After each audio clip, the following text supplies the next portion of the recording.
Assalomu alaykum, hurmatli mehmonlar, ommaviy axborot vositalari vakillari, sizlarni Adliya boshqarmasida ko'rib turganimizdan juda ham xursandmiz. Sizlar bilan tez-tez uchrashib, faoliyatimiz bo'yicha sizlarga bir ma'lumot, axborotlar berib turib, sizlar bilan doim faol hamkorlik qilib borishga harakat qilamiz.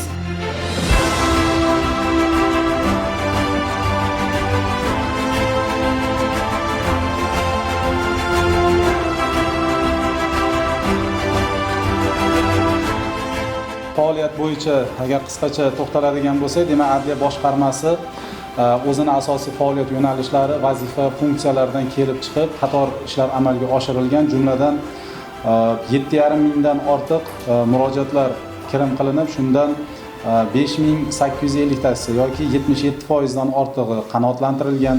2,5 mingdan ortiq murojaatlarga demak huquqiy tushuntirishlar berilgan.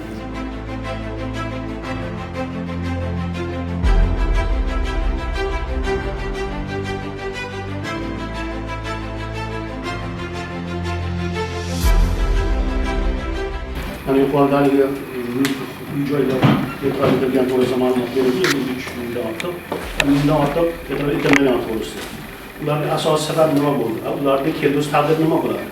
Shu ma'lumot bersangiz. O'sha o'zboshimchalik bilan egallab olingan yer maydoni yo kommunal soha tashkilotlarining asosiy liniyalari o'tgan joyda bo'lishi mumkin. Ya'ni issiq suv, sovuq suv quvurlari o'tgan yoki yuqori kuchlanishli elektr liniyalarini o'tgan, shuni tagidagi joylar. Fuqaro amalda foydalanib kelyapti.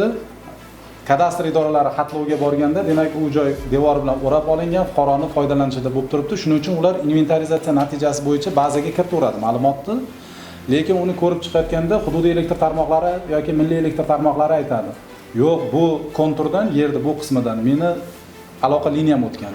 Shuning uchun bu joyga u fuqaroga mulk huquqini bera olmaymiz, chunki qachondir o'sha joyda ta'mirlash yoki boshqa o'tkaziladigan bo'lsa, u yer shu nimani tashkilotning egaligida turishi kerak.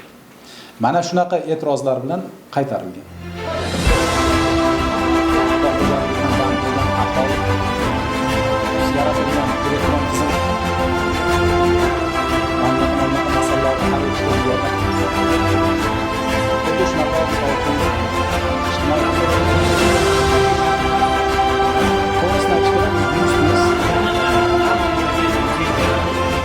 Albatta bugungi matbuot anjumanida ko'tarilgan masalalar biz jurnalistlarni qoniqtirdi, chunki Adliya boshqarmasi boshlagan hisobotida barcha fakt raqamlar, o'sha yil davomida qilingan ishlar aniq ko'rsatib o'tildi va hisobot menimcha bizni qoniqtirdi-da. Nimagaki qilingan ishlar bor. Bu qilingan ishlar qog'ozda qolgani yo'qda, amaliy ishlar qilingan.